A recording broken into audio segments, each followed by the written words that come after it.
आश्विन मास की पूर्णिमा तिथि को शरद पूर्णिमा का पर्व मनाया जाता है। हिंदू पंचांग की सभी पूर्णिमाओं में से शरद पूर्णिमा सबसे अधिक महत्व रखती है और सबसे अधिक लोकप्रिय है। शरद पूर्णिमा की रात का आध्यात्मिक और धार्मिक महत्व बहुत अधिक है। यह दिन इसलिए विशेष है क्योंकि ऐसा माना जाता है कि इस दिन चंद्रमा सभी 16 कलाओं से युक्त होता है। हिंदू धर्म में प्रत्येक कला एक विशिष्ट मानवीय गुण का प्रतीक है और भगवान श्री कृष्ण ही एकमात्र ऐसे थे जिनका जन्म इन 16 कलाओं के साथ हुआ था। इसलिए हिंदू भक्त पूरी श्रद्धा के साथ चंद्रदेव की इस दिन पूजा करता है, क्योंकि इस रात्रि चंद्रदेव 16 कलाओं से परिपूर्ण होता है। ज्योतिष शास्त्र के अनुसार ऐसा माना जाता है कि इस दिन चंद्रमा पृथ्वी के सबसे निकट होता है और चंद्रमा की किरणों में अमृत तत्व होते हैं, पोषक तत्व होते हैं। इसलिए शरद पूर्णिमा के दिन रात्रि में लोग चंद्रमा की किरणों के अमृतमय गुणों का लाभ उठाने के लिए चंद्रमा की रोशनी में विचरण करते हैं। अगर आप नहीं जाते हैं तो थोड़ी देर के लिए इस रात्रि आप चंद्रमा की चांदनी में ज़रूर बैठिए। हिंदू पौराणिक कथाओं के अनुसार यह दिन हरे कृष्ण अनुयायियों के लिए भी विशेष महत्व रखता है, क्योंकि ऐसा माना जाता है कि इसी शुभ दिन पर श्री कृष्ण ने वृंदावन में राधा और अन्य गोपियों के साथ रासलीला रचाई थी। इसी कारण शरद पूर्णिमा को रास पूर्णिमा भी कहा जाता है। शरद पूर्णिमा को नवार्ण पूर्णिमा, कौमुदी पूर्णिमा, कुमार पूर्णिमा, कोजागरी पूर्णिमा आदि कई नामों से जाना जाता है। कुमार पूर्णिमा इसलिए कहा जाता है क्योंकि मान्यता है कि भगवान स्कंद का जन्म भी इसी समय पर हुआ था। इसी दिन माता लक्ष्मी का प्राकट्य समुद्र मंथन के दौरान क्षीर सागर से हुआ था, इसलिए इस दिन माता लक्ष्मी की पूजा करने का भी विशेष विधान है। शरद पूर्णिमा की रात साल भर की सबसे उजली और शुभ मानी जाने वाली रात होती है। शरद पूर्णिमा की रात माँ लक्ष्मी स्वयं पृथ्वी पर भ्रमण करती है। इस रात्रि को चंद्रमा की किरणों में रोगों को मिटाने और तन मन को शुद्ध करने की शक्ति होती है। इसी रात्रि को दूध व चावल से खीर बनाकर उसमें थोड़ा चाहे तो केसर मिला ले, थोड़ा चाहे तो ड्राई फ्रूट्स आदि डाल ले, परंतु मेन जो है, अगर आप कुछ नहीं कर सकते हैं तो दूध, चावल और शक्कर या मिश्री से बनाकर खीर आप खुले आकाश के नीचे थोड़े ऊंचे स्थान पर या छत आदि पर ढक कर उसे रख दीजिए। ढकना ऐसे है कि चंद्रमा की किरणें उसके अंदर जा सकें। किसी थाली, प्लेट वगैरह से नहीं ढकना है, किसी जालीदार कपड़े से आप ऐसे ढकें कि चंद्रमा की किरणें उसमें प्रवेश कर सकें। ऐसा इसलिए किया जाता है क्योंकि इस रात चंद्रमा की किरणों में जो औषधीय गुण होते हैं वो खीर में मिलकर उसे अमृत तुल्य बना देती हैं। इस रात्रि चंद्रमा पृथ्वी के बेहद निकट होता है और ये खीर जो है उसमें जो औषधीय गुण मिलते हैं, इसे किसी बीमार व्यक्ति, अगर कोई घर में बीमार व्यक्ति है तो उसे भी खिलाइए। अगर वो ज़्यादा नहीं खा सकता है तो 1-2 चम्मच ही उसे खिलाइए, ये शुभ माना जाता है।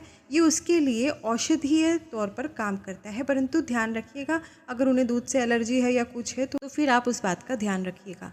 ये खीर पूरी रात खुले आकाश के नीचे चंद्रमा की रोशनी में रखी जाती है और सुबह सुबह ब्रह्म मुहूर्त में उठकर स्नान आदि कार्य करके उस खीर को लाकर पहले भगवान को भोग अर्पित किया जाता है और फिर प्रसाद रूप में स्वयं ग्रहण किया जाता है। कई जगह पर खीर को कुछ देर चंद्रमा की रोशनी में रखने के बाद उसे प्रसाद रूप में रात को ही ग्रहण कर लिया जाता है। ये बिल्कुल ठीक है। अगर आपके यहाँ पर इस तरह से किया जाता है तो आप उस तरह से ही कीजिए।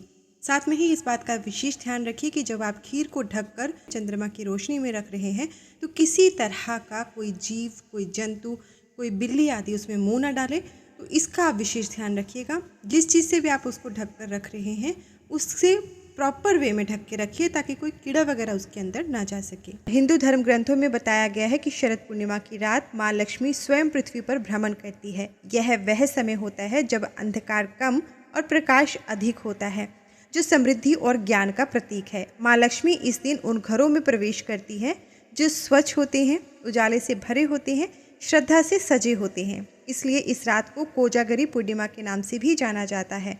कोजागरी एक संस्कृत भाषा से लिया गया शब्द है जिसका अर्थ होता है को जागरती, अर्थात कौन जाग रहा है।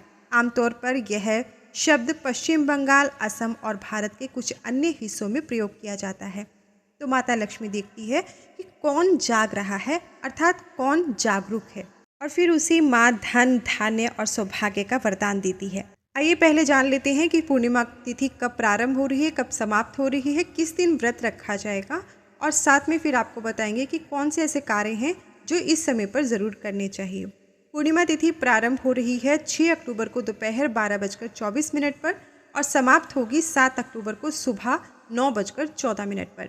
प्रमुखतः हम जो त्यौहार मनाते हैं हम उसमें उदय तिथि देखते हैं। तो उदय तिथि के हिसाब से तो 7 अक्टूबर को पूर्णिमा है, परंतु पूर्णिमा का जो दिन होता है उसमें हम चंद्रोदय के समय हो रहा है। इस तिथि में हमें चंद्रमा का समय कब मिलेगा, तो वो समय हमें 6 अक्टूबर में मिल रहा है। तो इसलिए पूर्णिमा का जो व्रत रखा जाएगा वो 6 अक्टूबर सोमवार के दिन रखा जाएगा। और पूर्णिमा में ब्रह्म मुहूर्त के स्नान का भी विशेष महत्व होता है। तो ये स्नान दान जो है वो 7 अक्टूबर को सुबह ब्रह्म मुहूर्त में स्नान किया जाएगा। चंद्रमा उदय का समय आपको बता देते हैं, ये है 6 अक्टूबर को शाम 5:27 पर। अब आपको बताते हैं कि कौन से ऐसे कार्य हैं जो इस समय पर आपको ज़रूर करने चाहिए। चंद्रमा की किरणों में इस समय पर विशेष औषधीय गुण होते हैं। तो आयुर्वेदिक जड़ी बूटियाँ या फिर कोई औषधियाँ हैं या फिर कोई क्रिस्टल आदि हैं, तो उन्हें आप इस समय पर चंद्रमा की किरणों में ज़रूर रखिएगा, क्योंकि चंद्रमा की किरणों में जो शक्ति होती है वो इन चीज़ों की शक्तियों को बढ़ा देती है। इस समय पर दीपदान ज़रूर करना चाहिए। शाम के समय आप दीपदान करिए।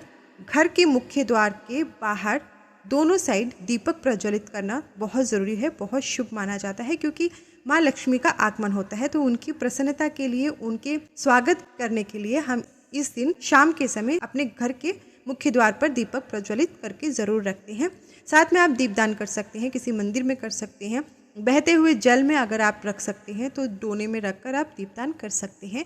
तो आप ज़रूर करिएगा। साथ में ही आपको बताएंगे कि इस दिन शाम को यानी 6 अक्टूबर की शाम को जब चंद्रोदय हो जाए तो आप चंद्रमा को अर्घ्य दें दूध मिश्रित जल से, और साथ में आप सफ़ेद पुष्प, अक्षत और कोई सफ़ेद मिठाई से आप चंद्रमा की पूजा अर्चना ज़रूर करें। तो ये शरद पूर्णिमा से संबंधित विशेष जानकारी थी जो हमने आपको दी है। वीडियो पसंद आएगा लाइक ज़रूर करिएगा। आपका एक लाइक और आपका एक कमेंट हमें आगे वीडियो बनाने के लिए प्रोत्साहन देता है। जय माता दी, हर हर महादेव। धन्यवाद।